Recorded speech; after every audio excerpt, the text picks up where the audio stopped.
तो ये है नाइकी के विनफ्लो 11 रनिंग शूज़ एंड ये है नाइकी के पेगासस 39 रनिंग शूज़। अब ये दोनों शूज़ जो है वो बहुत ही बढ़िया माने जाते हैं, बट इनमें से कौन सा आपके लिए बेटर हो सकता है, कौन सा आपको बाय करना चाहिए एंड कितने प्राइस में बाय करना चाहिए, चलिए मैं आपको डिटेल में बताता हूँ।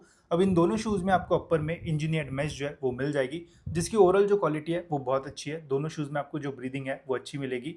वेट की अगर बात की जाए तो मेरे पास दोनों ये जो शूज़ है वो यूके 11 साइज़ में है। विनफ्लो का जो वेट है वो आता है ऑलमोस्ट 360 ग्राम्स के आसपास, जो कि मुझे थोड़ा भारी लगा इस साइज़ में। अगर इस साइज़ में 300 के आसपास होता तो ज़्यादा बेटर होता।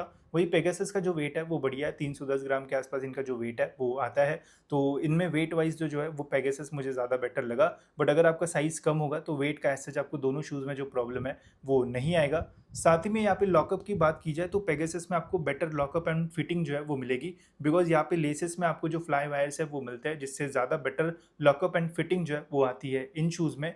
वही अगर मैं मिडसोल की बात करूँ तो यहाँ पे सबसे मेजर डिफरेंस जो है वो आता है इन दोनों शूज़ में। जैसे विनफ्लो 11 में यहाँ पे मिडसोल में इन्होंने कुशनॉल 3.0 फोम का जो यूज़ है वो किया हुआ है, जो कि आपको अच्छा खासा सॉफ्ट फील देगा। साथ ही में पहनने के बाद आपको एक बाउंसी सा जो फील है वो फील होगा इन शूज़ में। वही पेगासस की अगर बात की जाए तो यहाँ पे आपको रिएक्ट फोम मिलता है, जो कि बाउंसी सा फील तो देगा ही, साथ ही में ये ज़्यादा रिस्पॉन्सिव भी होता है, तो रनिंग के लिए ज़्यादा बेटर भी जो है वो रहेगा।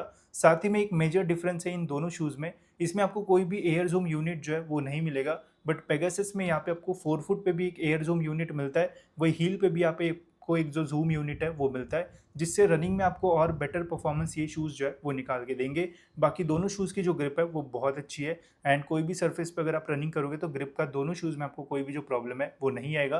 प्राइसिंग की अगर मैं बात करूँ तो इसका एमआरपी ऑलमोस्ट 8,500 के आसपास आपको जो है वो देखने को मिलेगा।